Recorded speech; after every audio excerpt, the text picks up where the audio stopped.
Okay. To start with, let us look at the formula sheet that you guys will have for your exam.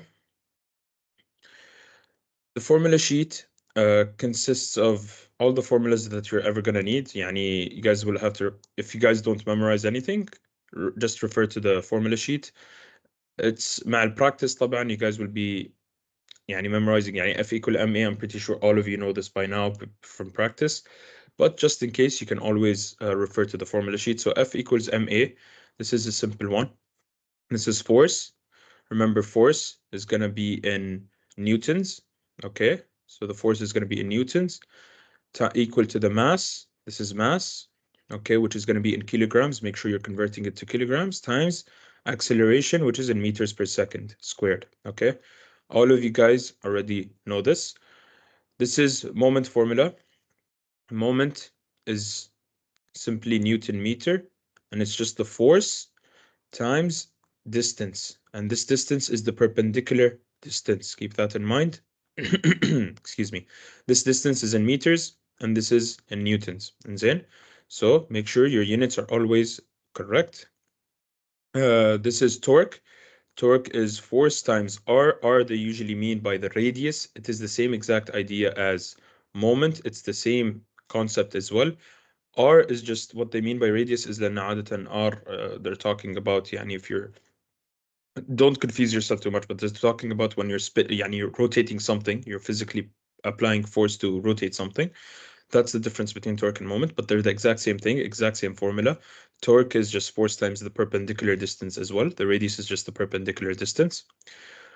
Then we have weight. Everyone knows weight is mass times gravity. So this is W again in newtons, all right, is M, mass, which is in kilograms again, times G, which is in meters per second squared. And G is already given also in the formula sheet at the bottom. We'll look at it later. G is equal to 9.81. So you're going to be using this for all your calculations. You're going to use 9.81 for all your calculations, because if you notice at the bottom over here, gravity constant on Earth is equal to 9.81. So if it's asking on Moon, Mars, or Venus, you're going to be using a different gravity. Keep that in mind. Let me note this down as well. So this is gravity on Earth. All right. All right. So other planets, different value. Okay. Keep that in mind. So G, if it's on Earth, you're going to be using 9.81. If they're saying the question is compare it to with the weight on Venus, for example, or on the moon, the gravity is going to change. So it depends on the question. Remember, mass is going to always be the same. Mass isn't going to be different, but weight is what is going to change depending on which planet you are on. Yes, this formula sheet will be provided in the exam. Now we'll look at friction. Friction, I went over it already a couple of times. Remember, friction is just also a force, F. I usually call it FR, okay? This is also going to be in newtons, which is equal to mu. This is unitless. It has no unit, times the normal force N, which is also in newtons. Mu is the coefficient of friction. All right, so just remember that. We covered this a lot in the last session. Then we have FH and FV. FH and FV is talking about when you are doing your force components. And then, so when you have basically force that is being applied, let's draw it here. So if you have a force that is being applied, let's say on a beam like this, and you have a force that is being applied, let's say upwards like that. Okay, you have this force. This is force F, and then FH is going to be the force that is being applied perpendicular, يعني in this way. This is FH, it's in the that direction, and then you have FV that is going to be in this direction. Okay, they're forming a 90-degree with each other. So this is FV, and this is FH, and you will be using this. FH is always going to be where the angle is. So your angle theta is going to be next to FH. Okay, just keep that in mind. So when you have the theta next to FH, then these are the formulas you're going to be using. Okay, so FH, you can find it by simply doing F cosine theta. Just keep in mind FH is always going to be the one right next to the angle, and FV is always going to be the force that is not next to the angle, and we're going to see an example of this when we're solving questions. Now we're going to talk about velocity, distance, acceleration, all of that. We did not discuss this in any of the previous sessions. So these I'm going to go over after, okay? I'm going to finish the formula sheet and then I'm going to do a separate section for these. We'll come back to it. Let's look at work done. So work done, if you remember, all right? This is equal to energy usually. So this is work done, which is also can be equal to energy transformed, all right? This is energy, which is also equal to the force times distance, all right? This force here is going to be newtons, and this distance is going to be in meters. Remember that this distance, okay, is the moving distance or moved distance. So the distance of how much this force has moved the object, okay? This is the D we're talking about.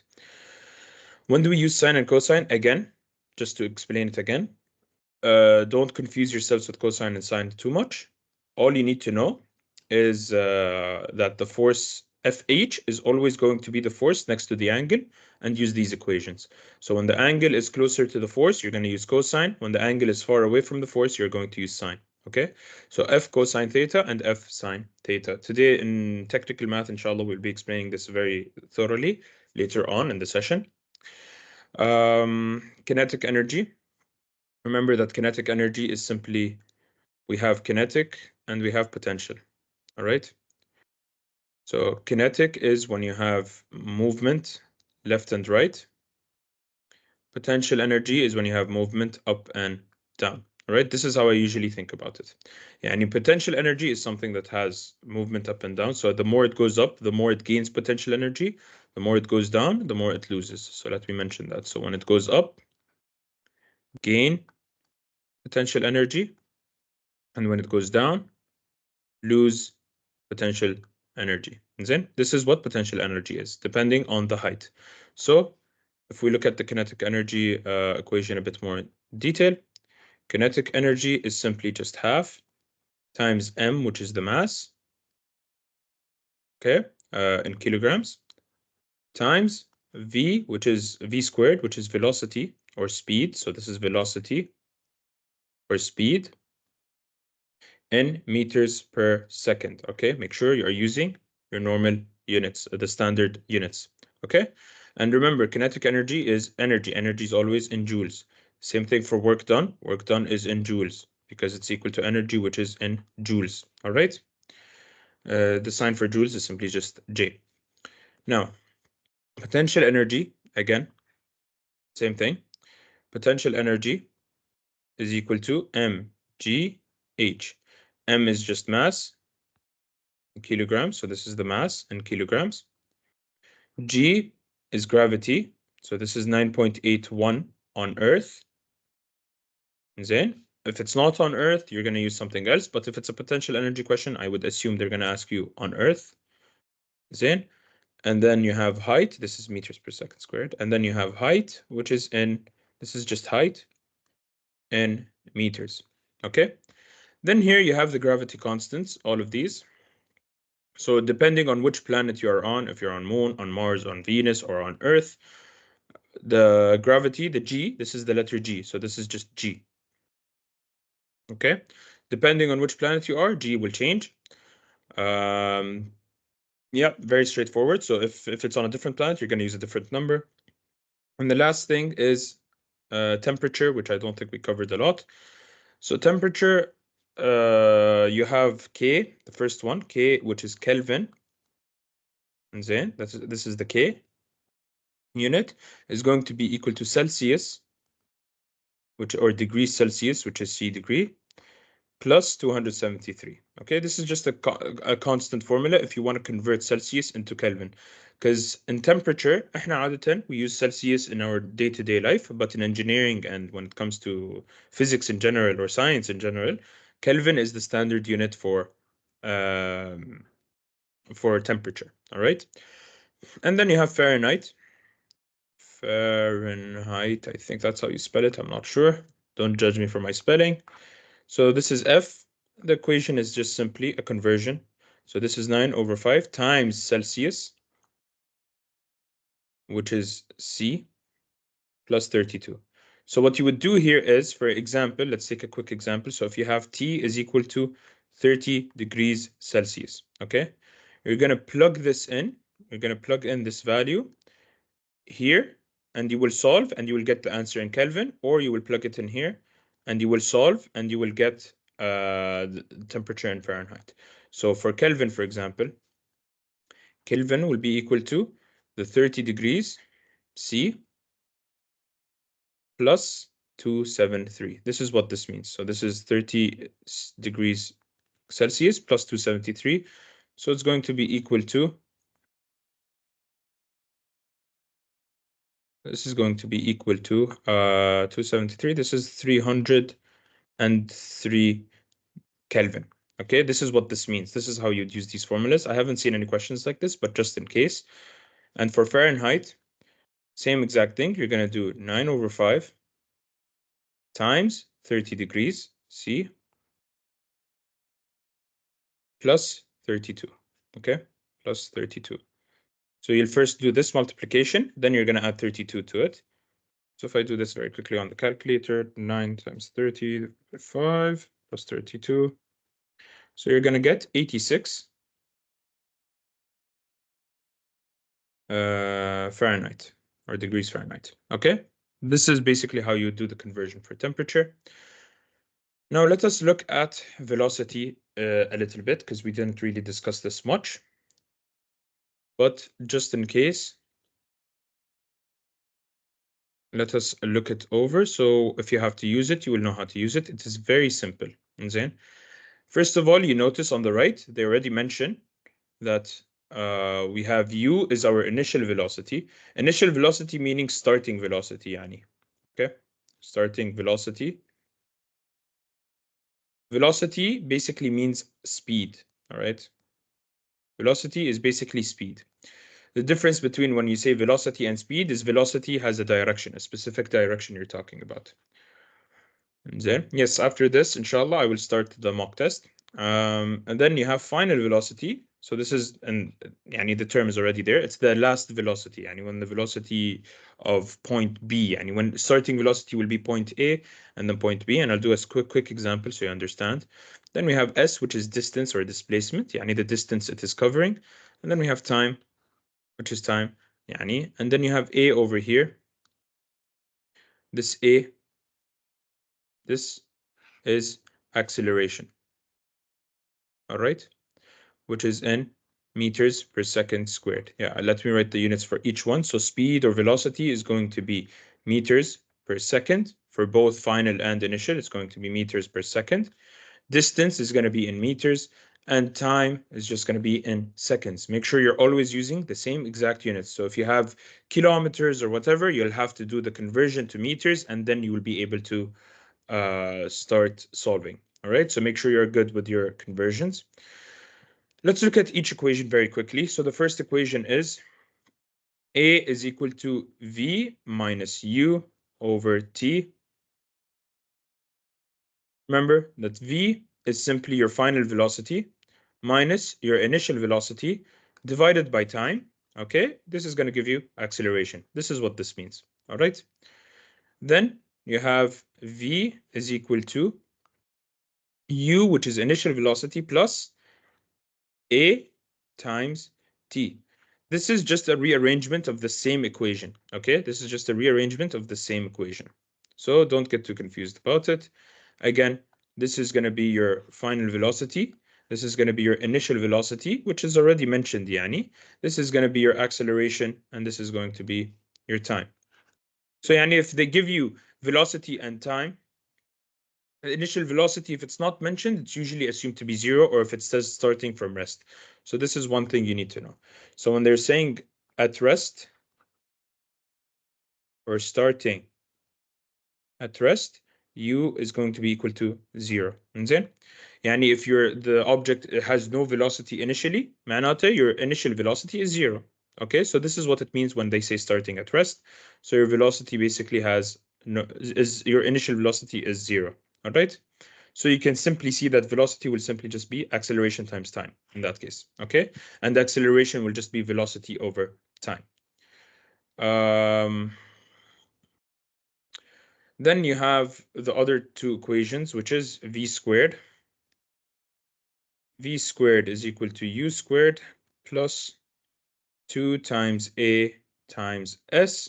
If you notice here, the difference is you don't have time. Instead of time, you'll have distance. Okay, and the remaining is the same. You have final velocity over here, you have initial velocity, and you have acceleration. Okay, the idea of all these equations is it depends on what is given to you in the exam, يعني in the question. So if you're given distance instead of time, you can use this equation instead. If you're given time and velocity, you can use that one. And the same thing for the remaining one. يعني the last one, or the last two, I should say, you have S is equal to U times T plus half times A times T squared. If you notice here, we don't have velocity, final velocity. We only have the initial velocity. We have time over here and over here. And we have acceleration. Okay, that's it. So the whole idea of how to use these formulas is depending on what is given. You're not given distance, you're going to be using one of the first two formulas. If you're not given final velocity, you're going to be using this formula. Okay. And if you're not given acceleration, you're going to be using the last formula, which is S is equal to U plus V over 2 times T. Again, here, this is time. This is our initial velocity. This is our final velocity. And this is our distance. Okay. Again, do not get confused about any of this. It is just a formula. You're going to be plugging in values and using the formula. And if there's a question in the mock test, I believe there's one that is similar where you're going to use these. We're just going to apply.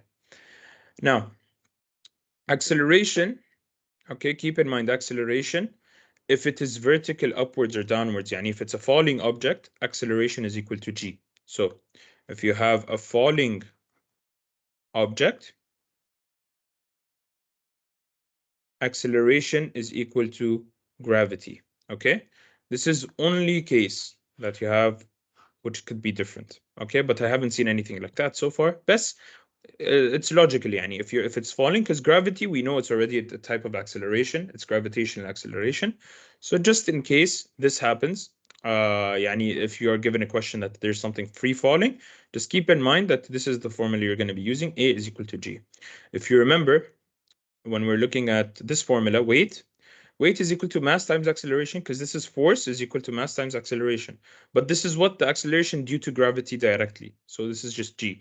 And we talked very clearly about that in the very first session. I missed two formulas. Let's look at them very quickly, which is these two, velocity and mean velocity. Again, these are very straightforward. Velocity is distance over time. So when you have a specific distance, velocity v is going to be equal to the distance over the time. All right. If you notice in this question here, in this formula here, it is not mentioned, but this is a very basic formula. And these are all rearrangements of this simple formula for velocity and acceleration. The same thing with mean velocity. Mean means average. Okay. So mean means average. Okay. So the V mean is equal to total distance over total time. So معناته V average or V mean is going to be equal to the total distance. So total distance D over the total time T. Okay, so if you have two separate points, you're going to have a total distance. You're going to find the total distance there, and then you're going to divide it by the total time it takes to travel from one point to the other. That is your V average. This velocity, sometimes is the normal one, is called instantaneous velocity, the one at the top. This basically means the velocity of something at a specific time. This means the total velocity over a long amount of time. يعني في السيارة when you're driving, okay, the speed that you see when you are hitting the pedal, that's the instantaneous velocity. That's basically this calculation. بس يوم تروحون تثبتون السرعة for like 10 minutes, زين, in this case that is talking about the average distance, average velocity. So if you usually have يعني how many kilometers left in the car, it shows you يعني the petrol, how many kilometers left and all of that. Usually that is using these calculations for average and mean. Okay. Someone was asking, isn't acceleration negative gravity? Again, gravity, it's pointing downwards always. We know that, all right? We know that gravity is always going to be that way. But it always depends. Don't confuse yourselves with minuses and plus. So if you're considering this to be your positive directions, okay? If this is your positive y and this is your positive x directions, then yes, this is going to be acceleration. That is going to be negative acceleration, all right? So your acceleration A is going to be equal to negative g. But let's say we have the same thing, but you decided to say that this is your positive y direction. Positive y, and this is your positive x.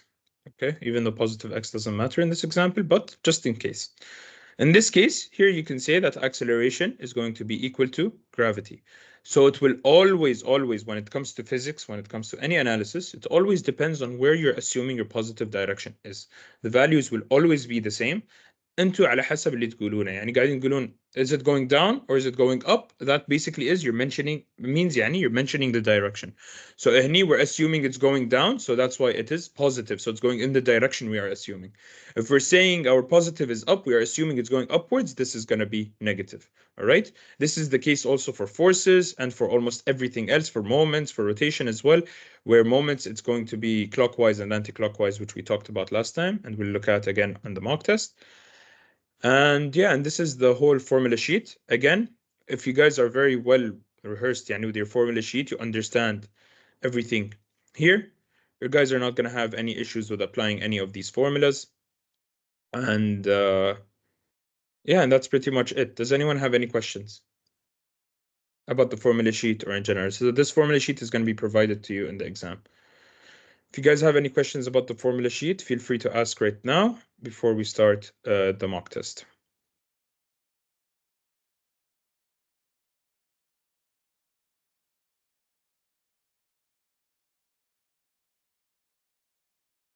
Okay, I'm going to assume that everything is clear. كملنا عيال.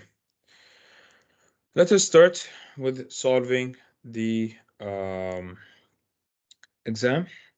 Just 1 second.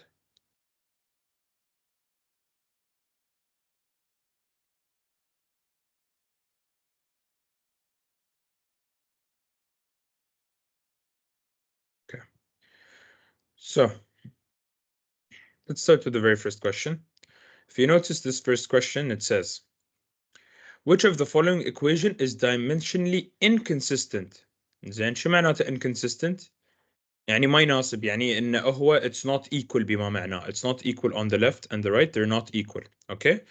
The information you see, and it says dimensionally. Dimensionally معناته when we're talking about units. Okay? This is what they mean by dimensionally. So dimensionally inconsistent, يعني the units are not equal on left and right. The information you need are S is the distance in meters, velocity is in meters per second, time is in seconds, and the acceleration is meters per second squared. So how would you solve a question like this? Look at each question. So we'll look at the first one. V squared is equal to 5 acceleration distance, okay? We're gonna substitute these values, these units, in place of all of these variables that we have here. But v squared is going to become, where is velocity? It's meters per second. So we have meters per second squared. Okay, remember when you're substituting for v, and this v is squared. So everything's going to be squared. Equal 5 times acceleration. What is acceleration? It's meters per second squared. Times distance. What is distance? It is just meters. Okay? This 5, we can remove it from the equation completely because we're not looking at it. We're only looking at units, so we don't care about the 5. In this specific example, when we're doing dimensional analysis, we're just looking at units. So let us simplify this. So remember, meter per second, if it's squared, the squared is going to be distributed inside into everything. This is your math part. So you're going to be remaining with meters squared per second squared is equal to, again, we're going to multiply here meters per second squared times meters. And then if we simplify the right side more, so this is meters per second squared is equal to meters per second squared. Okay? Meters squared, sorry, per second squared. So this is correct.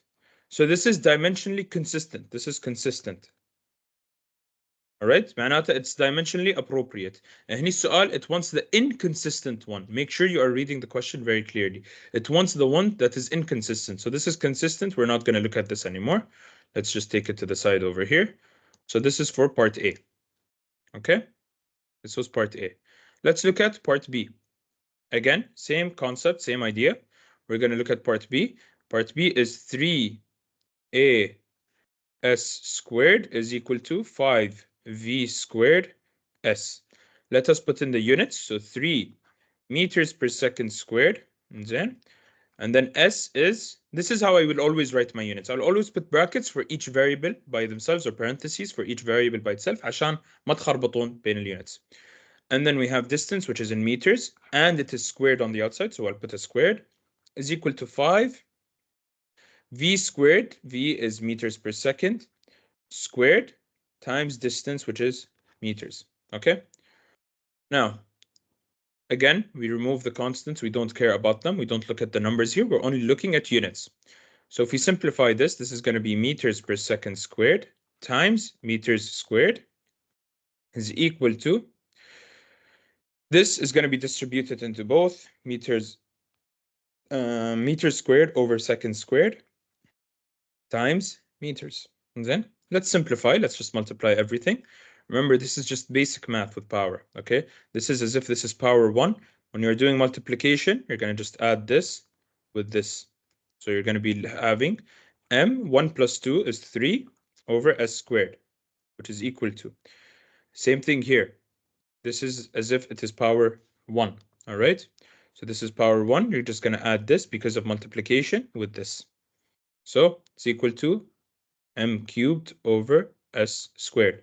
Again, yes, this is correct. This is consistent.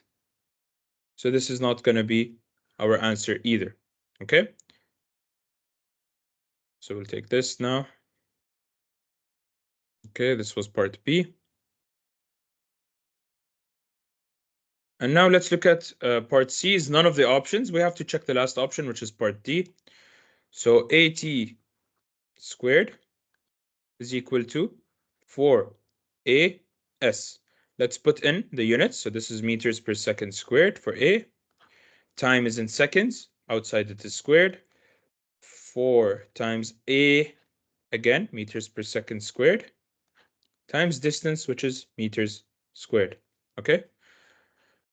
So I can look at this equation from now and tell it is not dimensionally consistent because you can see that you have acceleration on the left and on the right. So these are consistent, but you have then time and distance. And you know time is only in seconds and distance is in meters. So this is how you should be solving this in the exam. You will look at left and right and you will do instant analysis to see which is not consistent. Yani you should know that this is time and this is distance. So these cannot be equal if since A and A are equal. You should instantly know that this is wrong. But if you cannot do it instantly, you can solve it the same way I am doing right now. So let's simplify this. It's m over s squared times s squared is equal to 4 m meters per second squared. Again, the 4 we don't need it. The 4 we could just remove it from now. The 4 is oh yeah, sorry. The last one is just meters. You're right. My bad.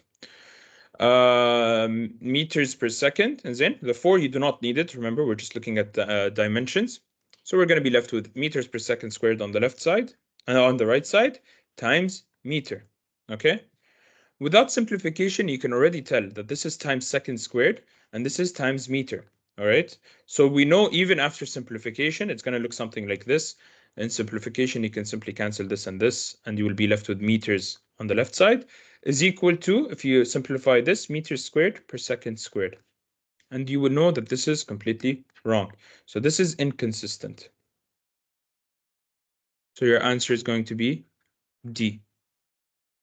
Okay, this is how you'd solve such a question. And then again, you can instantly look at them sometimes, okay, if they're not too complicated, and it should be very straightforward. يعني هني in this equation, like I said, time we know is always in seconds, and we know S is always in meters. So since we have A on left and right, we know that the A's are going to be the same. So it depends on what we're multiplying with them with. And when we're multiplying here with distance and here with time, they're completely different units, and we know that they're not going to be ever equal. Okay. So it depends on how you want to do the analysis. Let's move on to the next question.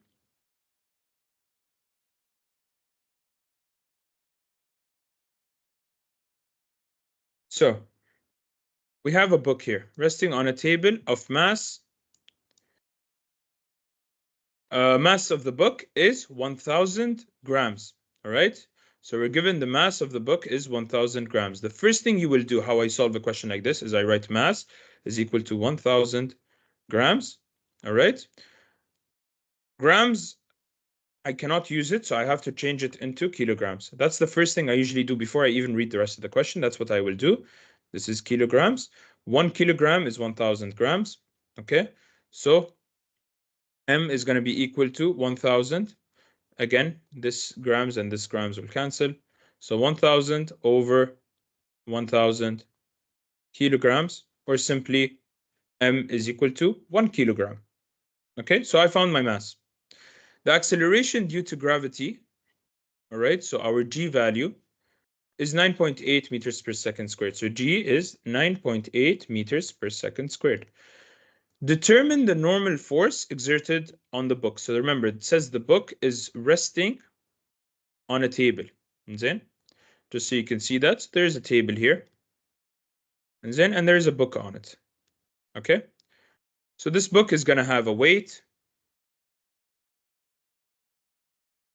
Let me make it a bit bigger. And then, so this book is going to have a weight. It is going to have a normal force. All right? This is all the forces that it's resting. It's not moving. So it's going to have a weight and it's going to have a normal force. It's going to have W here and it's going to have N here. Let us take our positive direction as upwards for Y plus Y. Okay, left and right doesn't matter because we have nothing on the X. We can tell directly, by the way, that N is going to be equal to W, but let's do the actual analysis. How do we do this? We say sigma Fy is equal to 0 since there's no acceleration or motion up and down. So, and we also know that sigma Fy is equal to, since we said upwards is positive, this is going to be plus N. And since W is negative, the weight minus W is equal to 0. Because sigma Fy is equal to 0. So we know that N, if we just take the W to the other side, since it is plus minus on the left, it's going to become plus on the right. So this is plus W. And we know that W is equal to what? mg. And this is also in the formula sheet. Always remember, when you have mass, you can instantly find your weight. Okay? So we know that W is equal to 1 times the mass times 9.8, which is the gravity. So W is simply going to be equal to 9.8 newtons. And we know that N is also equal to W. So N is going to be equal to 9.8 newtons. And this is our answer. This is how I would do the analysis. You have enough time to solve. Yani like right now, we're going to be solving the entire mock test in less than an hour. All right. And you guys will have 2 hours to solve your exam. So take your time when solving. Make sure you understand the concept and to solve properly. So this is going to be your answer. 9.8 newtons. All right, very simple question. Next question.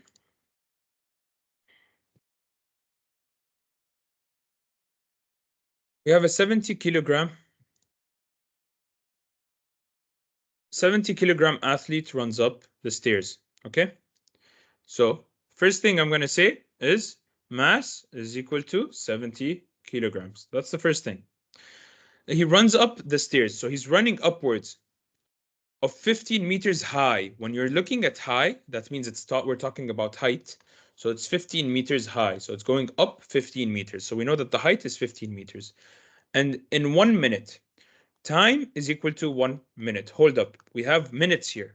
Remember that we want to find it in seconds. Time should always be in seconds. So the first thing I will do is convert this. So since we have minutes up, we're going to put minutes down and seconds up because we want seconds. Remember, 1 minute has 60 seconds in it. Then, يعني everyone should know that. So 1 minute has 60 seconds in it. So we're going to cancel the minute, and minute is going to get cancelled.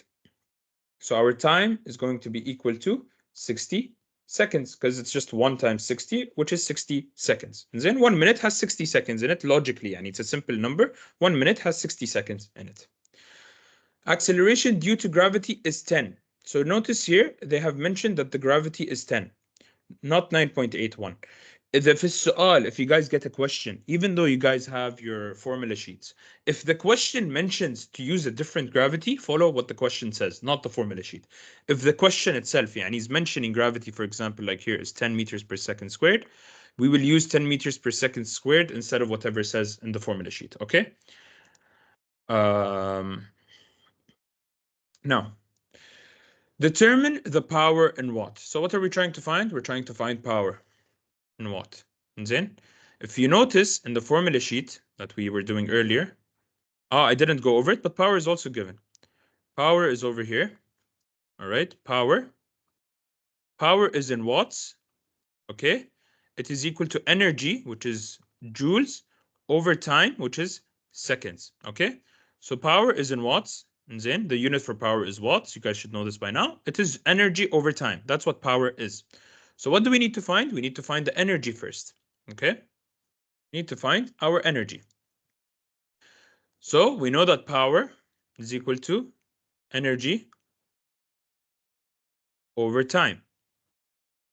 But we already have our time. So we know that this time is already here. And then a time is 60 seconds. So we have time. We don't need to find time. We need to find energy. What is the type of energy that we are dealing with here?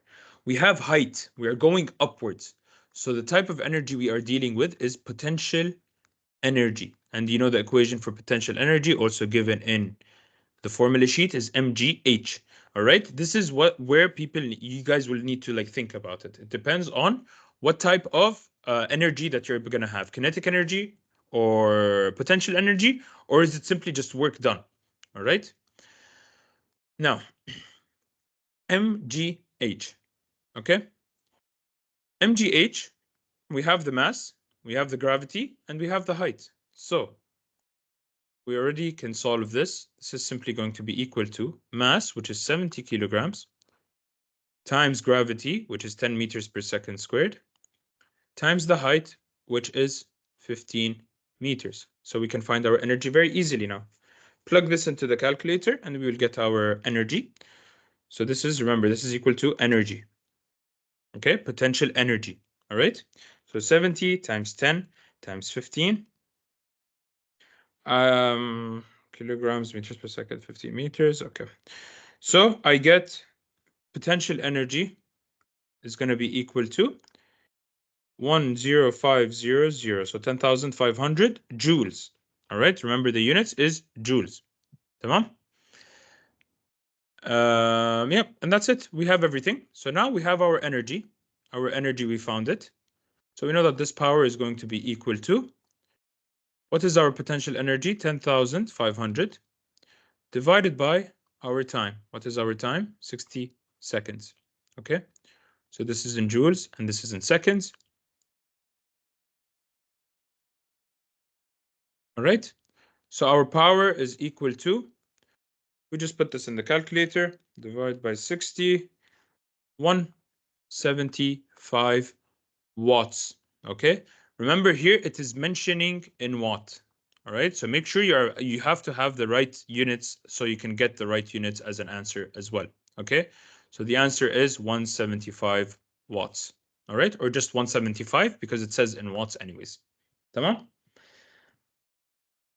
All right. If you guys have any questions while I'm solving, feel free to stop me and ask. It's fine. We have a lot of time to finish the entire exam. All right. Now, let us move on to the next question.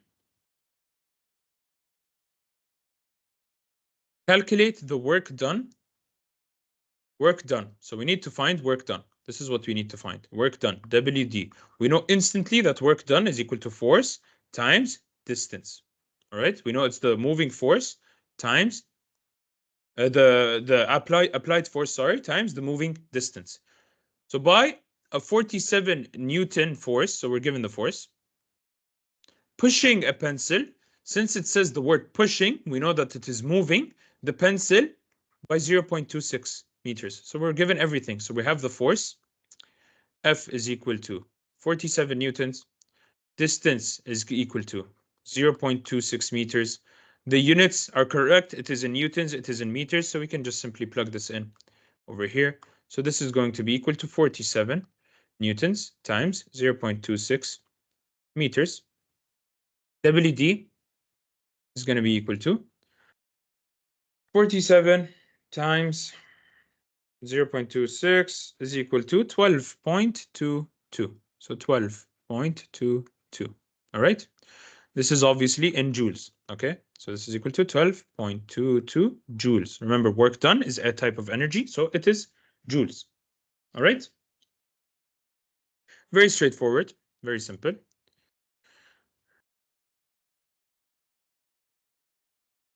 All right. This is a good question. I want you guys to answer this question for me. Acceleration due to gravity is equal to 9.81 meters per second. Is this correct? I want you guys to answer this question for me.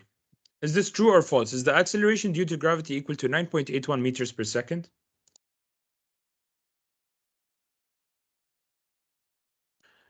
Why is this incorrect? It's not because of just the value. And then it is because of the units. All right? It's because of the units. Remember, gravity is a type of, this is acceleration. All right? It's equal to acceleration. So the units of acceleration is meters per second squared. So it has to be meters per second squared. This is just meters per second, which is incorrect. That's why it is false. Okay? So it should be meters per second squared. Good. I'm glad you guys are focused up. Now, this is a nice, easy question that we have solved a lot. So this is going to be a fun one. Let's look at this now. I'm going to keep it a bit smaller here because I'm going to redraw it myself. And then I always like to redraw everything myself. I don't depend on anything that is given in the exam. I like to do it myself so that I can see it more clearly with my own eyes. So what does the question say? The question says the net force on the system shown in the figure below is what? So we need to find the sigma Fy and sigma Fx. That is what is meant by net force. Okay? We need to find all the forces in the y direction and all the forces in the x direction. This is what is meant by net force. Okay? So this is what we're going to have to do. So let's make this a little bit bigger. Okay? A bit too big. Let's make it a bit smaller and there, so we can look at our forces as well. So we're going to just write all the forces. So we have a normal force up and the weight force down. Okay? Weight, and the weight is given to be 15 newtons. Then to the left and the right, we have also some forces. Let me make this a bit smaller now so I can write those forces. We have 32 newtons on the right. Let's actually color code everything. 32 newtons over here. We have 40 newtons over here. 40 newtons. Then we have 98 newtons on the opposite side. The first step you're going to do, the first thing you're going to do is you are going to define your positive directions. So I am going to do this. I'm going to say that these are my positive directions. This is my plus x, y, and this is my plus x. Okay? This is the very first step I'm going to do. Okay? Now I can start solving. Now I can find my sigma fx and sigma Fy, my net forces. All right, this is what I need to do. So let's start with sigma Fy. Sigma Fy is equal to, we have a positive force going upwards, which is N, and a negative force of weight, which is going downwards. And since this is not a moving object, we know that this is going to be equal to 0. And we know that normal force and weight are going to be equal to each other. Okay? So this means N is equal to W. All right? So they're equal to 50. Both of them are 50 newtons because it's given that weight is 50 newtons. Since these both are equal, and then if we do our sigma Fy again, you will notice that they just simply cancel out each other. يعني 50 minus 50, which is equal to 0. So we have 0 net force. Why is this the case? Because this is a given weight. We know that weight and normal force on a flat surface, they're always going to be equal. We know that because there's no other forces over here. So we know that normal and weight force is always equal on a flat surface with no acceleration up and down. So simply sigma Fy, we know that there is no net force up and down. So sigma Fy is going to be equal to 0. All right. This is generally this case when you only have weight and normal force up and down. Now let's look at the sigma of x. So sigma of x is equal to, right is positive. So let's look at the positive numbers we have. We have plus 32, then we have plus 40, and then we have to the left minus 98, okay? Which is equal to, if we add all of these up, 32 plus 40 minus 98, we will be left with minus 26. Remember, all that this minus means, of course, in newtons, all this negative means is the direction. That's all the negative means. And it is, where did we define our positive x? Our positive x is to the right. All right, so this is our positive is to the right. So since positive is to the right, negative means to the left. Okay, this is why it is very important to just assign your directions. If you assign it in the opposite way, again, it's fine. Just know which direction is your positive and which direction is your negative. And since we got a negative value, that means we have 26 newtons to the left. All right, so the options here, I'm just going to make it a bit bigger. So A says 50 newtons up. B says 26 newtons to the right. C says 26 newtons to the left. And D says 50 newtons down. All right, so the correct answer here will be 26 newtons to the left. All right, C is the correct answer, part C. All right, this is our correct answer, 26 newtons to the left. All right, very straightforward. Let's look at the next question.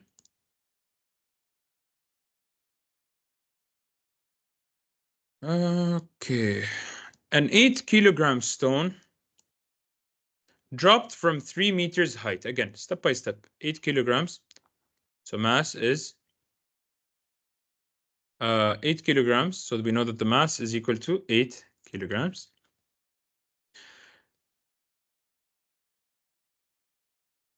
Sorry, I phased out a little bit. So an 8-kilogram stone dropped from a 3 meters height. We have our height, which is 3 meters. And then h is equal to 3 meters. Okay, height, it's clearly saying in meters and height. So we know so far the units are right, and we know our given.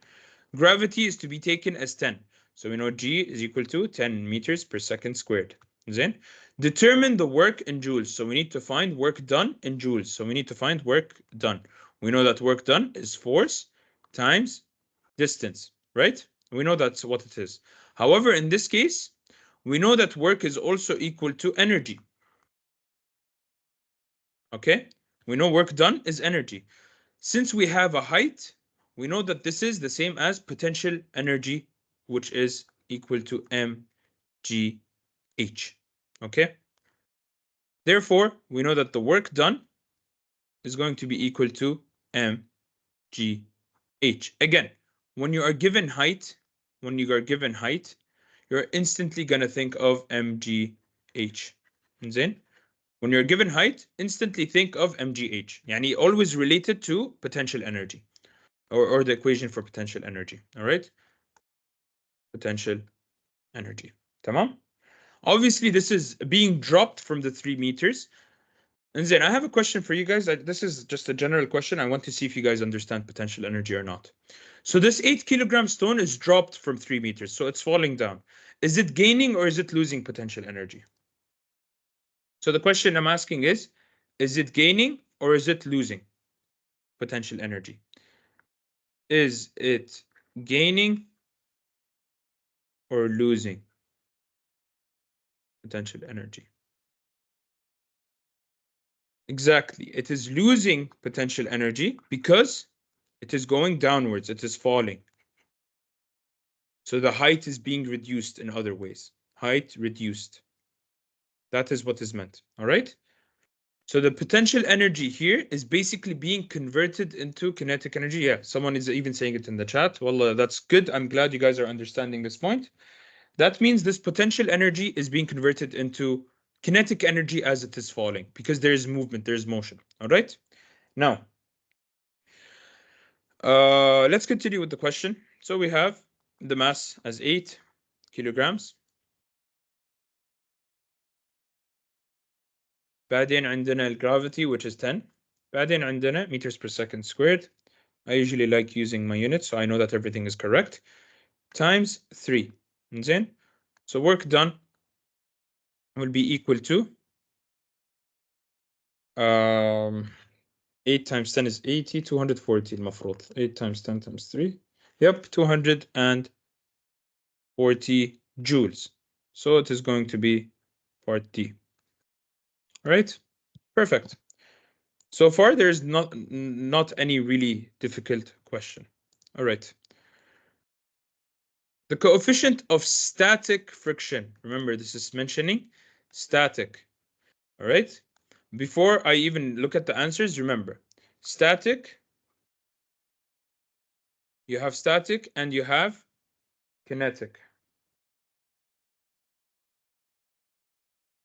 All right. You have two frictions.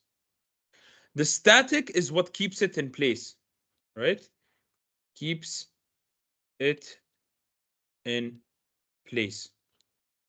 So this is the larger number. This is the number that you need to overcome. All right. This is just to slow it down. Okay. Remember that. So the kinetic friction is when there's motion and it's just trying to slow it down. And static is what keeps it in place. So I want to just remind you guys, static friction is always going to be larger than kinetic friction. لأن of momentum. Static is always going to be in place. زين. It is never gonna يعني you're gonna need more force basically عشان you overcome static friction. فكروا فيها. إذا عندكم صندوق ثقيل زين, if you guys have a very heavy box وقاعدين تدزونه and you're pushing it. أول دفعة أصعب دفعة. يعني the first push you need to do is always the most difficult push. But once it starts moving, it is much easier to move on whatever surface. Then you can easily keep moving it and pushing it forward. The same thing with the car. The car, even though يعني friction is reduced a lot because it has wheels, it's still a very heavy object. Once you are pushing, the very first push is the hardest one, but as soon as it gets moving, then it is getting easier. This is due to a lot of factors. One of them is momentum, and the other due to the friction having less effect because you have overcome the static part of it. That's why static is always going to be larger than your kinetic. When an object is, the way you can think of it, when the object is not moving, it is always going to be harder to push than when it is already slowly moving. Okay? Therefore, it is going to be less than the coefficient. Nope. It's going to be none of the above. Nope. We don't know yet. Greater than the coefficient of kinetic or equal. So it's always going to be greater. Okay. So I don't know why this happened. So like I said, you're going to always have your static be greater than your kinetic. Then, so this will be your answer. Moving on. Now, this is a good question to explain the sines and cosines. Here we have a torque wrench. Then, if the force F is equal to 100 newtons in the given figure, find the torque. So remember, torque is usually given as tau. It's equal to force times perpendicular distance. Remember, torque and moment is the exact same formula, exact same idea. Torque is just a type of formula. And then, so it's just force times perpendicular distance. Now, if I want to draw the free body diagram here, this is our torque wrench. And we are applying a force that is going like this downwards. We're applying a force over here with an angle that is given to be 40 degrees. And we know that this distance from here up to here, this distance is 40 centimeters. And the force F is equal to 100 newtons, given in the question above. All right, it says the force is equal to 100 Newton. Find the torque. And this is our point O. This over here is point O. Okay? So we need to find the perpendicular distance.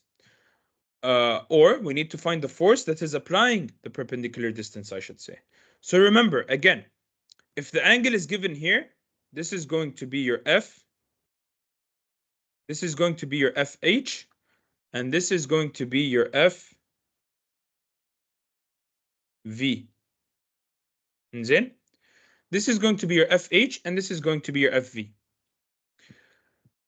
Your FV is basically perpendicular to your FH, and it's perpendicular to the crossbar or the torque wrench itself. And then this is just a torque wrench.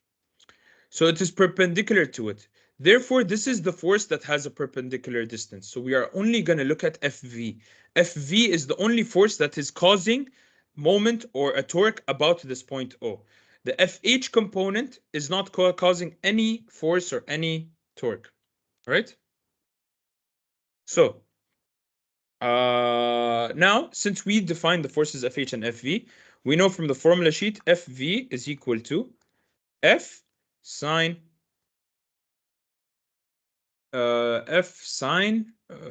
theta. All right, theta is in orange, the angle.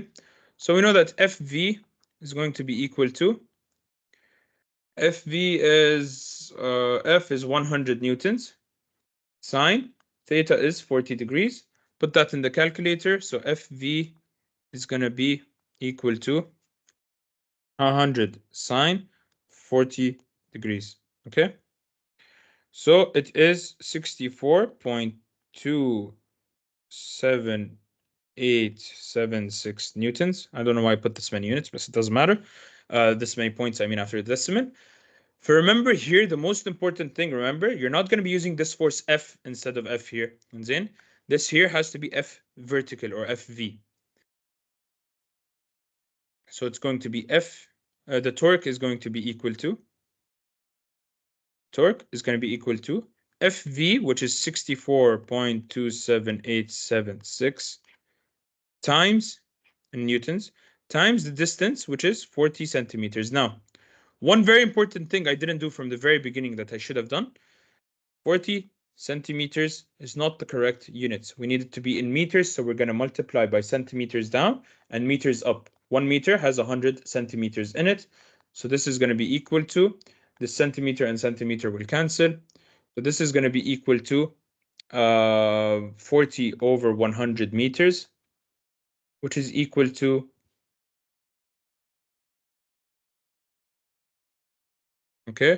which is equal to 0.4 meters. And then this is a very important thing. 0.4 meters. So the torque is equal to, just multiply that with 0.4. You will get 25.7115 Newton meter.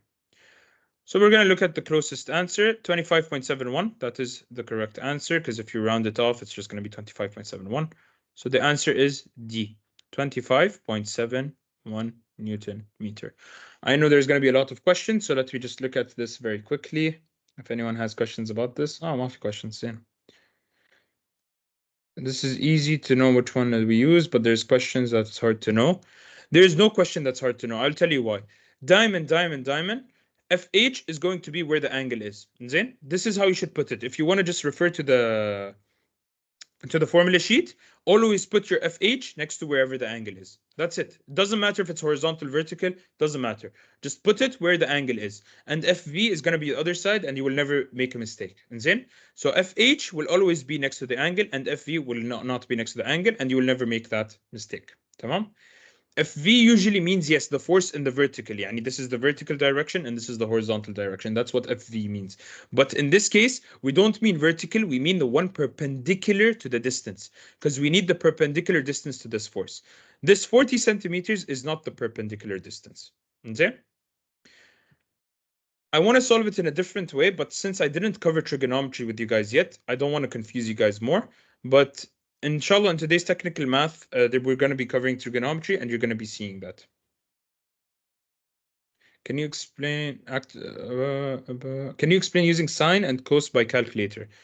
Then for calculator, all you're going to do is, first thing, just a reminder, first step, make sure calculator is in degrees. هاي أهم شيء. How do you know this? So if this is your calculator, زين هاي الشاشة هني. Okay. At the very top, a very small thing, you're going to see here, it's written math. And you're going to see a letter D over here. This is very important, okay? This is how you know that it's in degrees. That means this is correct. If it is the letter R, you have to change it. To do this, you will hit Shift plus Mode plus 4. So you can set your, sorry, plus 3, not 4, plus 3. Plus 3. All right? 4 will put it in radians. So plus 3 to get it into degrees. Okay? So this is how you will, the very main first step. Now, if you keep looking at the calculator, if you guys have the same one I'm using, you're going to have buttons here, some arrows here. And then a button here, a button here. Some more buttons هني. So if you look at below the down arrow key, بيكون عندكم a row. There's one row. Under that row, you're going to see that you have here sine, cosine, and tan. زين? So this is sine, cosine, and tan. That's it. That's how you'll use it on a calculator. So you're going to hit your cosine, and then, so you'll, for example, cosine 40 degrees, and that's it.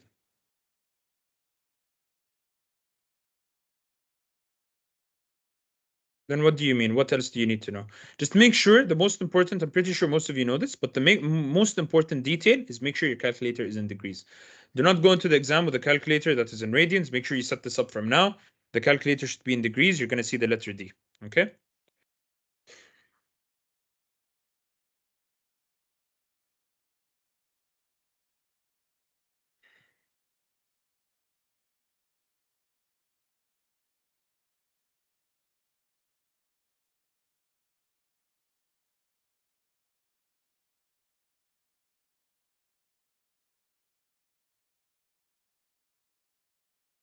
Ah, okay. I know what you mean.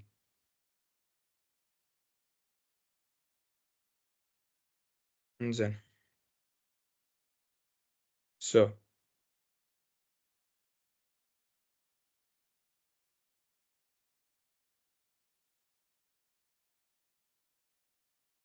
That's completely different.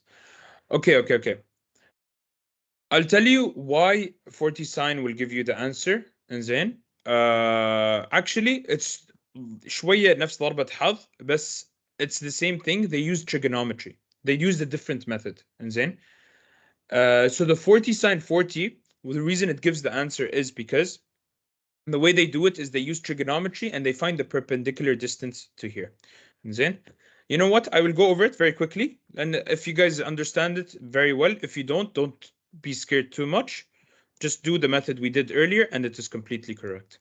So the way to solve this using trigonometry, we're not going to look at FV. We're not going to look at FH at all. All right.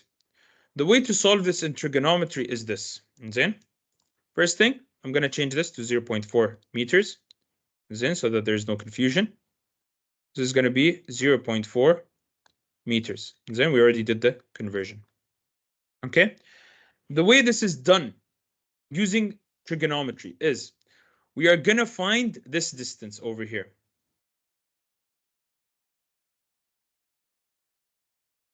All right, because if you extend this force, you're going to notice that extend this force, you're going to notice that this is our perpendicular distance to this force from point O. Okay, this is now our perpendicular distance. All right, this, let's recolor to something else. And then this now does not matter. This now does not matter. All right, this is just the hypotenuse. All right, الحين, this is our perpendicular force. We have an angle. We have this. We can find this green distance over here. How do you find this? So first of all, is this the opposite or adjacent to the 40 degrees? This is opposite. Opposite. All right. 0.4, the given one, is the hypotenuse. Okay. Why is it the hypotenuse? لأن, again, how do you know? You look at where your 90-degree angle is. This is your 90-degree angle over here. Okay. This will remove so that there's no confusion. This is your 90-degree angle. This is your perpendicular distance now, the green line. This is your perpendicular distance to the force F. And then, so if you look at this, we use so ka toa to find the opposite. So what are we trying to find? Opposite. We have opposite and we have hypotenuse. So we have opposite and we have hypotenuse. So now we're going to use sine of theta, which is 40 degrees, is equal to opposite over hypotenuse. All right, I'm just going to call this opposite OP عشان you don't confuse it with 0. Opposite over hypotenuse. So sine 40 is going to be equal to opposite. What's the opposite? The opposite is we don't have. We need to find it. So I'm going to keep this in green. Over hypotenuse. What's the hypotenuse? It's 0.4 meters. And then, if you multiply this, you're going to get 0.4 sine 40. Tamam? So this is our perpendicular distance. All right, this is perpendicular distance. I'm not going to simplify it yet. This is our opposite. OP is equal to this. Then if we just take this 0.4 and take it up here and multiply, we will be left with OP is equal to 0.4 sine 40. This is our perpendicular distance. We have the force. So now, moment or torque, what is it equal to? Force times perpendicular distance, which is equal to 100 newtons times our perpendicular distance, which is 0.4 sine 40. If you simplify this, multiply 100 by 0.4, you will be left with 40 sine 40, which is going to be the answer. This is the different method that I didn't want to go over, but if you find this easier, feel free to use it. They are both correct. When you're trying to find the perpendicular distance, you can either find the forces that are perpendicular or find the distance that is perpendicular. Both ways are correct. Okay? So this is the second way of doing it. This is how we reached our 40 sine 40. Using SOHCAHTOA, using trigonometry. And then? So does this make sense now? Do you know how we got the 40 sine 40? 100 times 0.4 is just 40, that's why. And we just found our perpendicular distance directly to this force instead of, in this case, where we found our vertical force. Let's move on to the next question. Which of the following are derived units?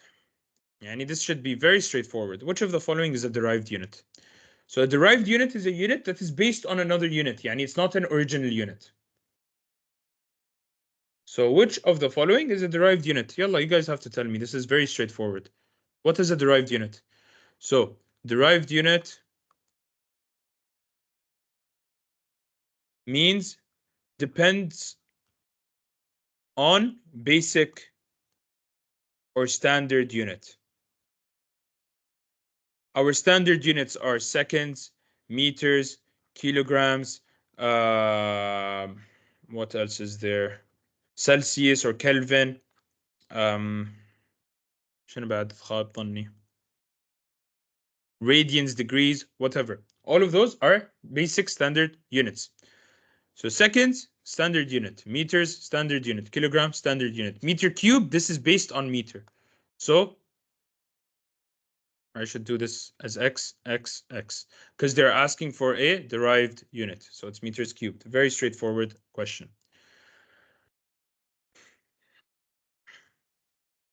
Moving on. What is when an apple falls freely under gravity on the moon's surface? The work done by gravity is. So this, what they mean by this is apple is falling. Okay? Under gravity on the moon's surface. It doesn't matter which planet. It's on a planet and an apple is falling.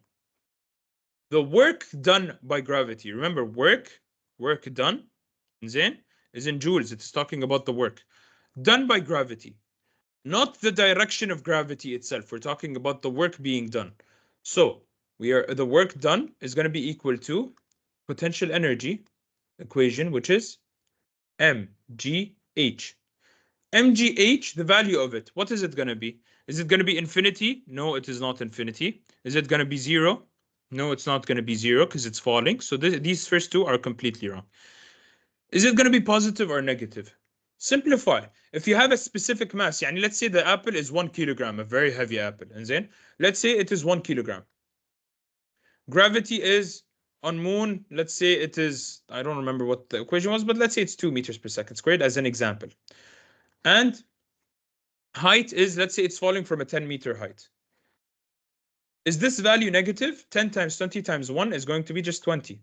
20 joules. Is this value negative? No, it is positive. It is greater than 0. It cannot be negative. Work done is not negative. Okay? Work done is not negative. So it's not negative. It is positive. Remember, read the question clearly. It's not talking about gravity. If it's gravity, actually, it's going to be a very confusing question. It depends on which direction you're choosing as positive. So it depends on the question. But this is specifically talking about the work done by gravity. Okay, so it's talking about the energy. A few more questions left. Let's do this. A beam is supported on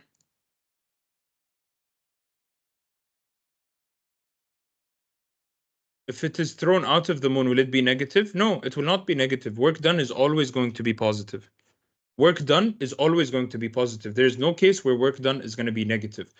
Work done is positive, but when you are comparing energies, that's a different scenario.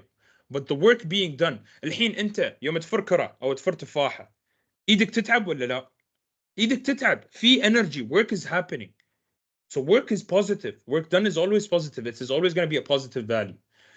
In which direction is a complete different subject. The work being done is happening. Energy conservation of energy, well, when energy is being conserved, يعني energy cannot be created or destroyed, only transformed. This is where direction is mattering. يعني when you're trying to see the conversion of the energy, where it's coming from and where it's going to, this is different because you're talking about going and coming from a specific form into another form. But when you're just talking about general work done, it is going to be positive. تمام? If he throws it opposite to the direction of gravity, work is still being done. But yes, here it is talking about the work done by the gravity, all right? Since it's falling freely. So if it's asking about the work done by the gravity opposite, you're right. It is going to be negative because it's actually specifying specifically gravity. But work done, it is not going to be, gravity is not going to have any work done when it's going upwards. And it's going to be pulling it back downwards. So you are very correct. If it is not falling freely, since it is falling freely, it is going towards downwards. If it is going up, it will be negative. You are 100% correct. Okay? You're right. That is as per the question. It says per gravity. My bad. I should have read it clearly. When it is talking about gravity, yes, it is going downwards. معناته it is the gravity is pulling it. It's causing the work to be done towards it. If it is going up, it will be negative. You are completely correct. Okay. So let's move on to the next question. A beam is supported on its fulcrum. A fulcrum is basically a conical shape. Okay, a fulcrum is basically a cut conical shape. And this is cut from up and down. This is a fulcrum. All right. And it is, so this point A is the fulcrum. At the point A, which is at the mid span. So basically this means this is at the very middle. Point A is at the center of this. And forces act as shown in the figure. Calculate the force F in Newton for the beam to be in equilibrium. Now, let me make this a little bit smaller so I can draw it. So this is just fulcrum. This is what a fulcrum is. And then let me draw my own free body diagram. So we have this. We have a force over here, force F, and we have a 5 Newton force over here at the edge, 5 Newtons. And we have this to be our fulcrum over here somewhere. تقريبا يعني. زين. This is our point A.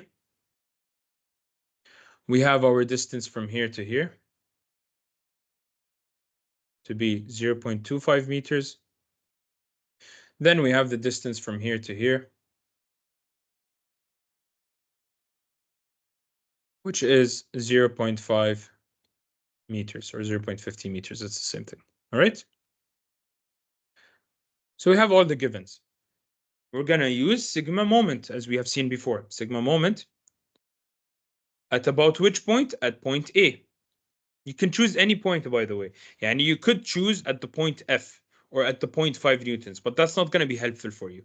That's why we are using at point A, because if you choose the moment about point F, it's going to cancel out the force F, which we are trying to calculate.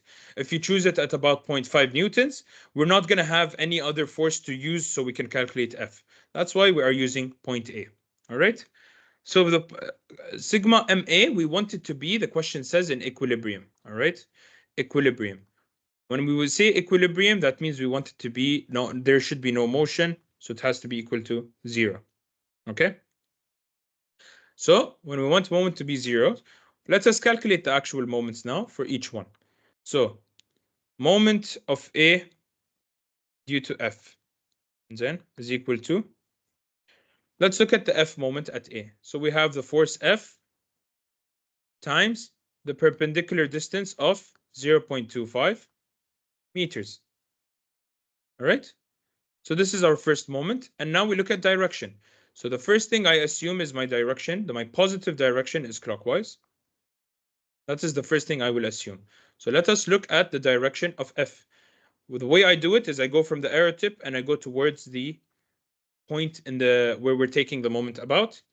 This is going to be in this direction. So this direction. So it is negative. It is counterclockwise. So this is going to be a negative value. All right. We know that already. This is negative. And we're going to consider that when we put it in our final moment equation.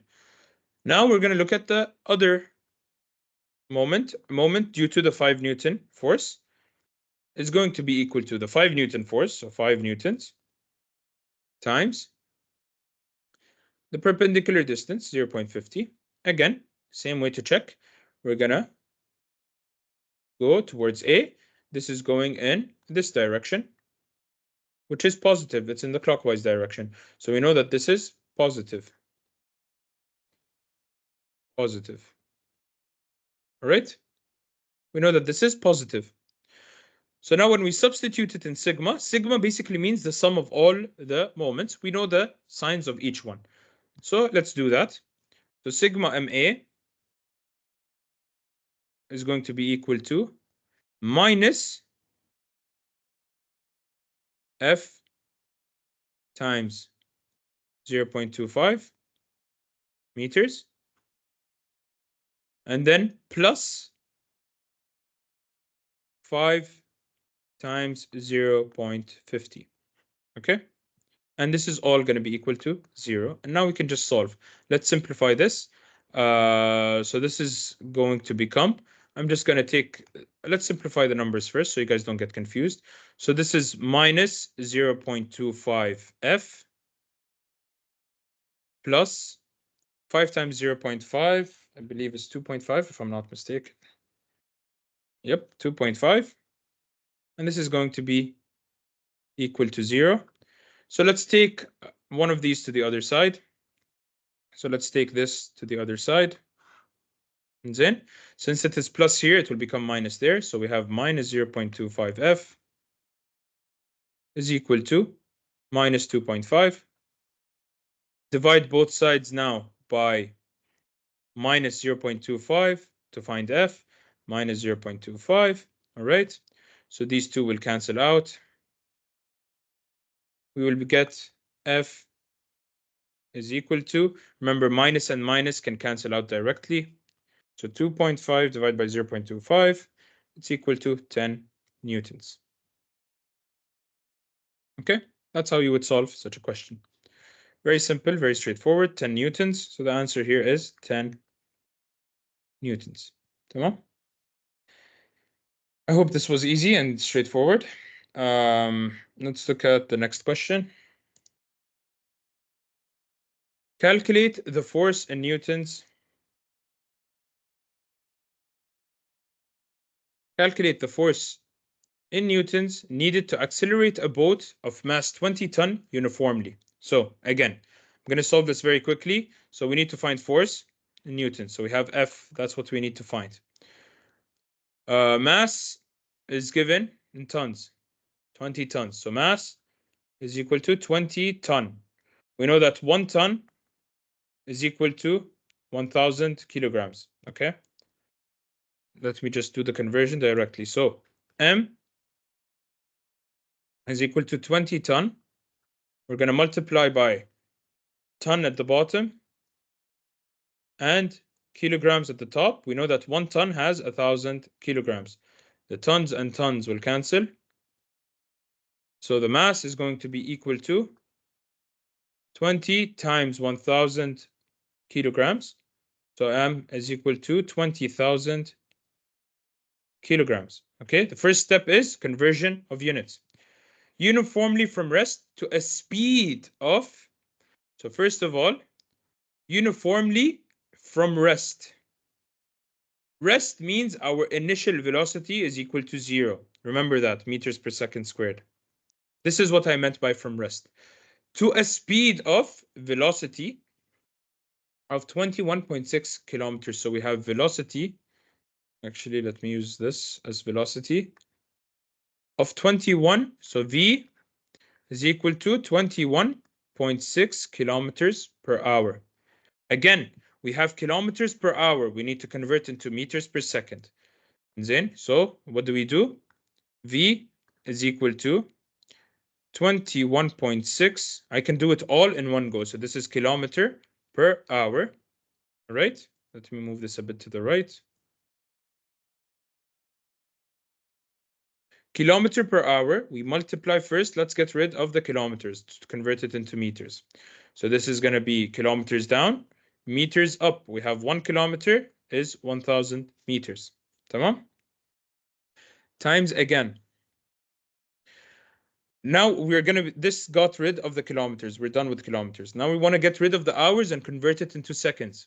So again, hours is down, so we need hour to be up so they cancel, and seconds will be down. 1 hour has 3,600 seconds into it, or 60 times 60, okay? Again, I explained how we got this 3,600 before. So hours and hours will cancel. So we will be left with V is equal to 21.6 times 1,000 over 3,600 meters over seconds. Okay, meters per second. Now we simplify, we just put this in the calculator. So V is equal to 21.6 times 1000 divided by 3600. It's equal to 6 meters per second. So we found our velocity in the correct unit. Now let's continue in the question in 10 minutes. So we're given time. T is equal to 10 minutes. Again, you multiply by 60 seconds over 1 minute. So T, the minutes and minutes will cancel. So T is equal to 600, or let me just show you how I got the 600. 10 times 60 seconds. T is equal to 60 seconds. 600, sorry, seconds. Okay? That's it. Now we have all our values. Refer back to the formula sheet and see which value you need to use. So first things first, we have F. How do we find F? We have force and mass. We know that F is equal to M times A. So we need to find this A. This is what we need to find, acceleration. We are given velocity, we are given time. So when you go back to the formula sheet, you're going to see an equation which says A is equal to velocity minus initial velocity over time. Okay? So velocity minus initial velocity over time. Okay? That is what it is. We know initial velocity is 0. We have our final velocity as 6, and we have our time. So we can just calculate this directly. A is equal to 6 over time, which is 600 seconds. So this is 6 meters per second over 600 seconds. Our A is equal to 6 divided by 600 is equal to 0.01 meters per second squared. Okay, so now we found our acceleration. We can plug in everything back into our force. Force is equal to the mass. Mass, we found it to be 20,000 times acceleration, we found to be 0.01. So force is going to be equal to, plug all of this back into the calculator, times 0.01. 200 meters, sorry, this is force, so it is newtons. 200 newtons. All right, that's it. That's our final answer, sorry, 200 newtons. Moving on.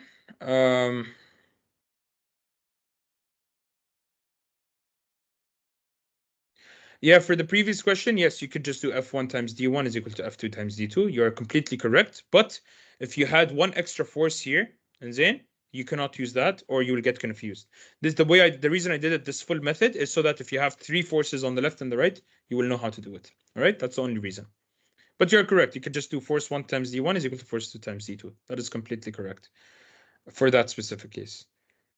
Now, let's go on to the next question.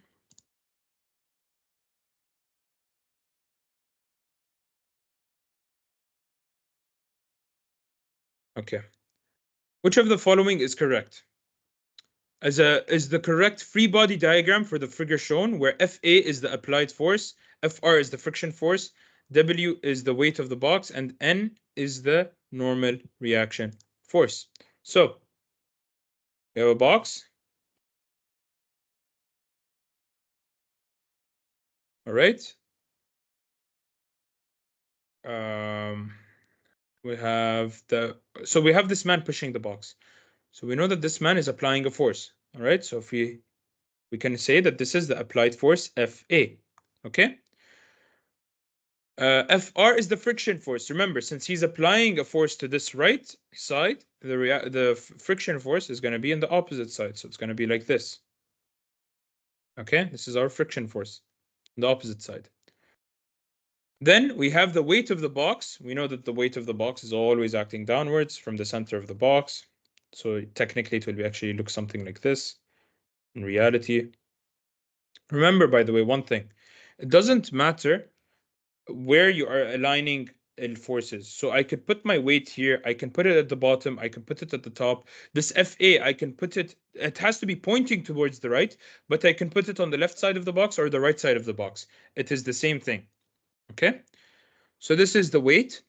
And then we have our normal force that is going upwards Usually this is how I draw it from the bottom surface. This is our normal force. So this is what the free body diagram would look like. So some answers were given here. Let's look at them.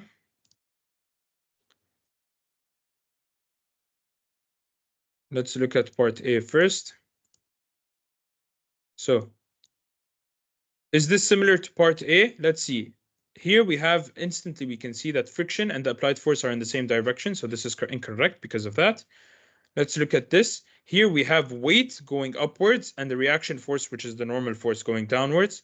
This is incorrect. And then let's look at C and D.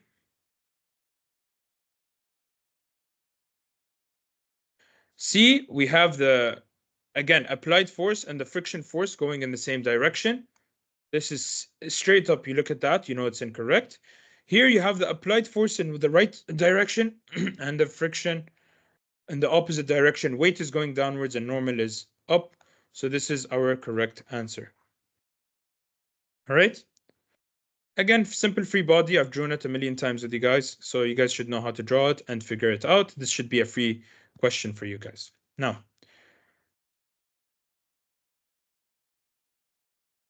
this is a question that is very similar to one I have already solved in last session, yesterday's session of friction. So again, it says a 400-gram package. Instantly, I will write mass 1 is equal to 400 grams times, again, grams down, kilograms up. 1 kilogram is 1,000 grams. M1 is 400 over divided by 1,000, which is 0.4 kilograms. Okay, you should know already how to do conversion. I'm not going to go into detail for each one. Lying on the horizontal surface and is attached to a horizontal string which passes over a smooth pulley. Smooth pulley, again, reminder, when it says that, that means no friction in the pulley. So that, in other words, the tension here is equal to the tension here. When a mass of 200 grams, so M2 is equal to 200 grams, all right, which is equal to 0.2 kilograms. Okay, you guys should know how to do this conversion already. Is attached to the other of the side of the string. The package on the point of moving. Find the coefficient of friction. So we need to find coefficient of friction. We're going to have to draw two free body diagrams, okay? Amina, I'll get back to you. I'll see what you're talking about after this question, inshallah. So we have our two masses. We have the one on the right that is free falling, okay? And then we have the one on the left that is on a horizontal surface. Then we have these two masses. Let's draw a free body diagram for each. So we're going to look at the free falling one first. This is, or not free falling, hanging, I should say. This has a weight, W1 or W2, all right, because this is mass 2. This is mass 2. And this has a tension force going upwards. I will color it as orange. Let's make it actually green, okay? This has a tension force going upwards. We'll keep it as black. Tension force going upwards. Then T. Since we have the mass, we can find W2. So instantly we can analyze the right side from now. All right. So we know that W2 is going to be equal to the mass 2 times gravity. Is gravity mentioned in the question anywhere? No, we're going to use 9.81. So G is equal to 9.81. W2 is going to be equal to, what is the mass? The mass is 0.2 kilograms. So 0.2 times 9.81. W2 is equal to 0.2 times 9.81, which is 1.962 newtons. All right. This is our weight. Sigma Fy is going to show that. All right. Sigma Fy is equal to 0 because there's no movement. So it shows us that, let's consider this our positive x and y directions, plus x. So we're going to see that positive tension minus weight 2 is equal to 0. So tension is going to be equal to weight 2. So tension in the cable is equal to 1.962. All right, 1.962. Remember here, this now if we're going to draw the free body diagram here, we have the same wire holding this up from the pulley. All right, so this is going to also have the same tension. And then we're going to have the weight of this one. I'm going to keep it in this color, brown. We have W1. And here we also have normal force because this is on a flat surface. So we have a normal force because this is on a flat surface. So there's a surface, this is under. All right. So we have this surface right here. Okay. So there's also going to be a friction force. Tamam? Why? Because it's wanting us to find the coefficient of friction. So we know that this is not a smooth surface. So this is N. And we're going to have our friction force. It is going to be in the opposite direction over here. This is friction force. Come on. Again, same thing. W1 can be found as W1 is equal to M1 times gravity, which is equal to, what was the mass of 1? Remember, this is M1. 0.4 kilograms times 9.81. So W1 is going to be equal to 0.4 times 9.81, which is 3.924 newtons. Okay. So we can now do our sigma Fy. Sigma Fy. Again, same directions. This is plus y plus x. All right. Sigma of y is equal to 0. That means plus n minus W1 is equal to 0. So plus n, or n simply, is equal to W1. N is going to be equal to 3.924. Okay. So we found our n from sigma Fy. Now let's find our sigma of x. Sigma of x is also equal to 0 because it is not moving. All right. So again, if we look at our x direction, t is in the positive and the friction force is in the negative. So it's going to be t. Let me just actually copy paste this and make it a bit smaller so you guys see how we're working with this. And then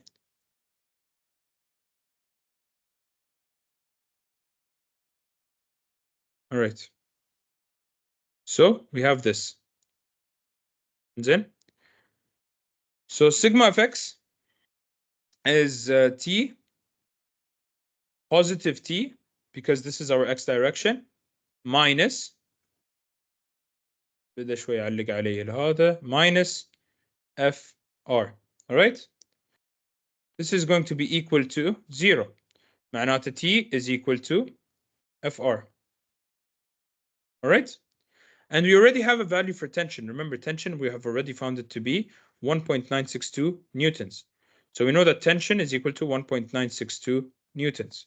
So FR is also going to be equal to 1.962 newtons. So what is remaining now? We have the normal force and we have the friction force. We know that friction is equal to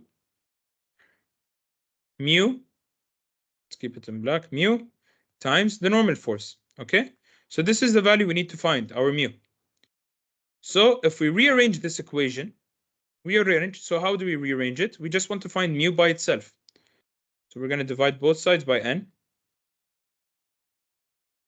Okay, n and n will cancel here. We will be left with mu is equal to the friction over the normal force. Okay, this is going to be equal to, friction force is 1.962 over newtons over, we found our normal force to be 3.924. So 3.924 newtons. If you notice here, the normal force, the newtons and newtons, the units are canceling. This is why our mu is friction, is unitless, I mean. Divide by 3.924, it is equal to 1/2, which is also equal to 0.5. This is our mu. Remember, our mu has to be between 0 and 1. If you get an answer that is larger than 1 or a negative number, know that you have done a mistake. So Our mu is equal to 0.5. Okay? And that is our answer. So 0.5 is our answer to question B. Okay? PH mock test port B. I'm just going to do a separate document because when it starts lagging, it's because I have too much information in one. So I'm going to continue the questions here. And then, no worries, I'm going to combine the both PDFs and then send them as one PDF at the end. Let's move on. Okay. How much kinetic energy has a 160-gram ball when it is thrown at this speed? So, kinetic energy, we look at that instantly. We need to find kinetic energy. Kinetic energy, we know the equation is half mv squared. Okay? Let's look at the mass. The mass given is 160 grams. This is equal to 0.16 kilograms. You guys should already know how to do this conversion. It's thrown at a speed of, so velocity or speed is equal to 22 meters per second. Correct units? Yes, correct units, meters per second. So directly kinetic energy is equal to half times the mass, which is 0.16, times the velocity squared, which is 22 meters per second, and it is squared. Okay? So if I simplify this, kinetic energy is simply going to be equal to, just put all of this in the calculator, half times 0.16 times 22 squared. I get 38.72 unit for energy. Remember, it is joules. So let's look at the options. See, here you have watts. This is not right. It's not watts. It has to be in joules. And the value is 38.72. Okay? So make sure you know that kinetic energy is in joules. Power is in watts when it's joules per second, when it's energy over time. All right? Moving on. Oh, yeah. Someone was asking about a question. I want to cover that just to make sure that it's correct. Answer is 200, not 720. Question 13. Which question was this?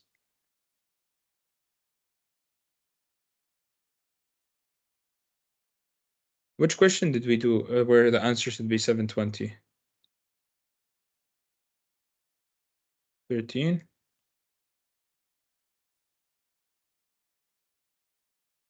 This question, right? Calculate the force in newtons needed to accelerate. No, this is 200. Let me check the mock test solutions 1 second. Yeah, it's 200 in the mock test solutions as well.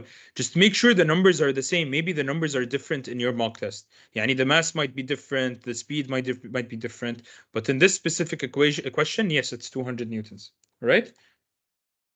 فتأكدي من الموك اللي عندك إياه إذا الأرقام نفس الشيء. 20 ton, 21.6 kilometers per hour, and 10 minutes. Because in the mock exam I have, when I solved it, this was correct. I solved the entire mock and I got just make sure, because 200 is the correct answer. Even in the mock test I have, it says 200. Okay? Now, moving on. هو أهم شيء you understand the concept. Don't look at the numbers. Sometimes mistakes happen. زين? Sometimes mistakes happen in Moodle, in the programming of it, and whatever. أهم شيء understand the concept. Okay? The final answer is important, obviously, for getting the final solution. But if your working is right, you're always going to get the right answer. And if there's a mistake in Moodle, that doesn't يعني اذا فاهمين الكونسبت that doesn't matter.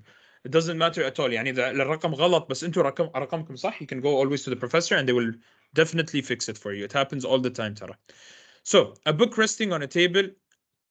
I feel like we've already done this question, but exactly the same thing. We have mass, all right? It's resting on a table, so this is going to be looking something like that. And then it's going to have weight, and it's going to have a normal force. Zain, we know, like earlier, normal force is going to be equal to the weight, which is equal to mg. All right, very simple. Mass is equal to 72.7 grams. We already did this question, so I'm just going to do it very quickly again. You have to convert this into kilograms, so it's 0.0727 kilograms. And then acceleration due to gravity, g, acceleration due to gravity is equal to 10 meters per second.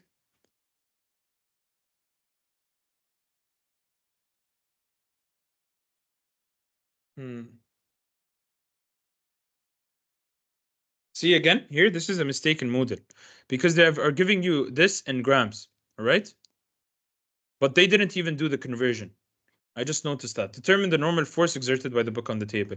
So the normal force is going to be equal to the weight, mass, times gravity. So it is 72.7. Sorry, 0.727 because we want it in kilograms. 0.0727 times 10. So, and the normal force is going to be equal to the weight, which is equal to 0.727 newtons. See, I was just talking about this. I'm pretty sure in model it said 727 as well. I skipped a question, no worries, I'll go back to it. Again, yeah, in model it also says 727. Okay, but this is wrong. This is the actual answer on model, but this is wrong because remember, this is given in grams. We have to have it in kilograms. So see, this is already a mistake in Moodle, and I'm gonna also talk to the teacher so I can fix it for next semesters, inshallah, and make sure that the final one is also correct. But see, if you understand your solving, you will instantly know that there's something wrong with the question. And the answer is actually 0.727, or they meant to write kilograms here from the beginning. Okay, but since they wrote grams, we have to convert it into kilograms. All right. Moving on. We skipped a question. Yeah, okay. We're almost done. Okay. So a 15 kilogram wheel is rolling at 8 meters per second at a height of 2 meters. So we have whatchamacallit. We have a mass of M. Let's analyze this one by one. M is equal to 15 kilograms. All right. We have a velocity V. V is equal to 8 meters per second. Okay. And we have an H. H is equal to 2 meters. But we don't care about what the height of it is. Why? Because the question is specifically asking for kinetic energy. زين? So if you want to draw this is basically يعني imagine it's on a table زين? And we have a wheel, okay, and it is rolling. So it is moving in this direction. But it is on top of the table. Yes, we have a specific height here. زين? We have a specific height here. So we have potential energy. But since we don't care about that, we also have a velocity here, and we are looking for the kinetic energy because it is moving left to right on top of that table. So we only care about the kinetic energy. So how are we going to find that? We're going to do KE is equal to half mv squared. So half times mass, which is 15 kilograms, times velocity, which is 8 squared. So kinetic energy is going to be equal to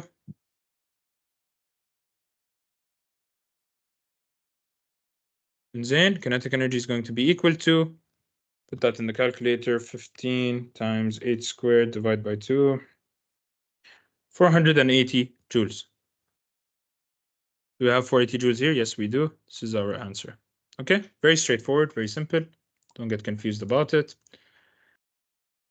We have, I think, 3 more questions to go.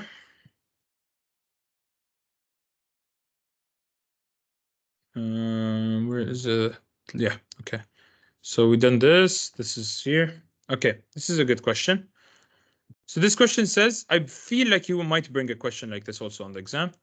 بصراحة, all the questions that I've seen, I believe something very similar will be there on the exam. And when I spoke to the teacher, he said it's going to be very similar. All right. So which weight is bigger, M1 on Earth or M2 on Venus? Simple. What is weight? Weight is equal to M times G. So let's call this weight on Earth, WE, and let's call this weight on Venus, WV, is equal to M times G Venus.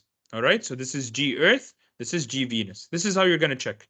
So let's solve this one first. So weight on Earth is equal to, we have, first of all, the mass. Mass is equal to 1,000,000 grams. All right. This is equal to 1,000 kilograms. Okay, that's the first thing you're going to do, convert it into kilogram. Fair? We have 1,000 kilograms. So this is 1,000 times 9.81. It is already given in the question. So the weight on Earth is going to be equal to 9,810 meters per second squared. Oh, sorry, this is newtons. We're talking about weight, newtons. And then, same thing here.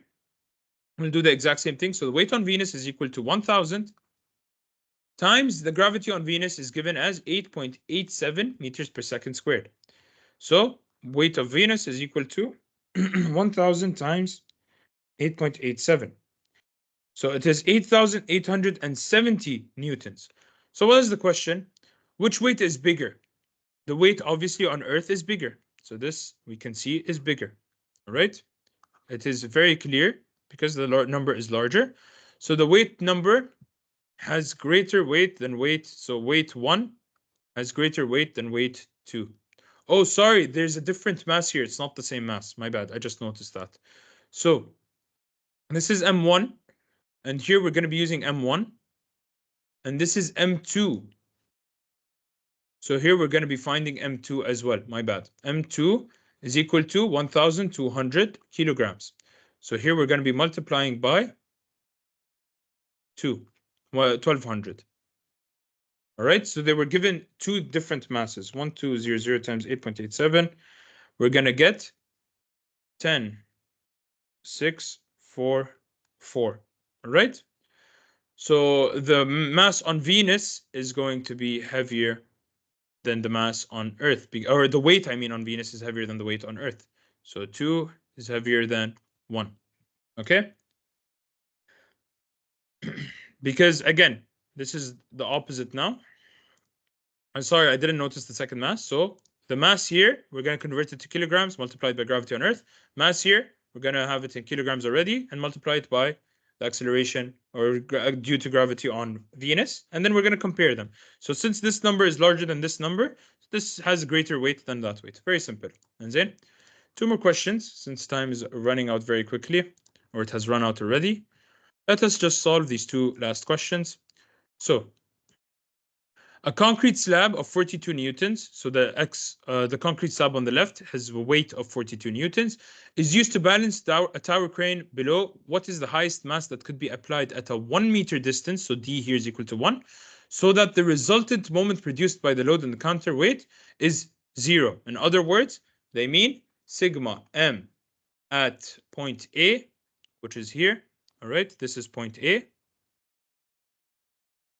A is equal to 0, or I should say that this is point A, anywhere over here, along the axis, basically. All right. So this is point A.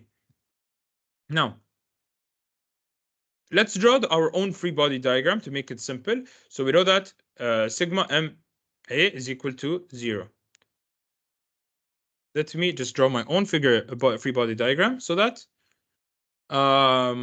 we can actually look at this in an easier way. عندنا الكرين, right? It's a straight line. We have the weight here of weight N, weight W, all right, which is given to be equal to 42 newtons. Okay. This is of the concrete slab, yani on the left side. We have a distance of 10 meters. Let's call this point A over here. Okay, this is point A. We have a distance of 10 meters from here to here. 10 meters. And we have a distance of 1 meter from the other side. I know this is going to look weird, but it is going to be a distance of 1 meter from here to here. All right, it is 1 meter. I know it says 10 meter here, 1 meter here, but I'm just keeping it in the same shape of the crane. It doesn't matter because we are not doing this to scale. It's just the concept that is important. So this is our weight here. Let's call it just F, all right? Because we don't know what the force is. The question is saying, what is the highest mass that could be applied at a 1 meter distance? So this is actually W, because we have a weight that is being lifted and W is equal to mg. We need to find the mass M, all right? This is what we are trying to find. We are trying to find mass M. What is M equal to. Okay? So we know that this is a weight, which is equal to mg. Okay? Now, how are we going to solve this? Again, just using moments. If you guys want to do the quick way, which I will do right now, you just can say that 42 times 10 has to be equal to the weight times 1. Why is this the case? Because we only have two forces. And we know that sigma ma is equal to 0. So there's no there's no rotation. So the moments are 0. So the left side has to be equal to the right side in terms of moment, because they're going to be in opposite directions, obviously, about the point between them. So we could just use this shortcut in this case. All right. So if we simplify this, this is 420 is equal to the weight. So we have found the weight to be 420. We also know that weight is equal to the mass times gravity. So if we want to solve for mass, we divide by gravity on both sides. Gravity will cancel here and here. So we're going to get this equation where mass is equal to the weight divided by gravity, which is equal to 420 newtons divided by gravity, which is 9.81.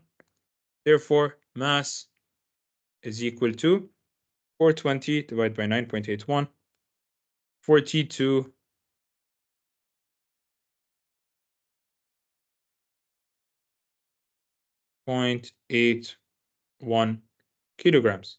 Again, if you notice here, in the question, something I really hate about these questions is it is a horrible mistake. يعني I understand what they mean by this. They wrote the mass as 420, which is the weight, which we found. This is, again, incorrect, okay? This has to be weight, not mass, right? So the answer is obviously A, because it's 420. That's how we found it. But this is the weight. This is not the mass. The mass is what we have calculated here, which is 42.81 kilograms. All right. Last question. I'm not going to solve the last question because I've already solved the same exact question and it takes a long time as well. I've already solved this question in the previous video, so refer to that. Exactly the same question, just the numbers are different, but everything else is exactly the same. There's only one extra part to it, which is asking about the tension in the rope. So what you're going to do there is, I already even explained that in my question when I was solving it, even though we didn't find it. So once you find all your friction forces up and down, remember, your friction force is going to be in this direction. This is the A, all right? We're talking about A over here. And this is going to be your tension force, okay? This is for A. If I drew the free body diagram of A last time. So this is the friction and tension. Sigma Fx equal 0. So tension is simply going to be equal to the friction force. And we already determined the friction force earlier. That's how you will determine the tension in the rope, okay? Again, refer to the question since we ran out of time 10 minutes ago. And that is that.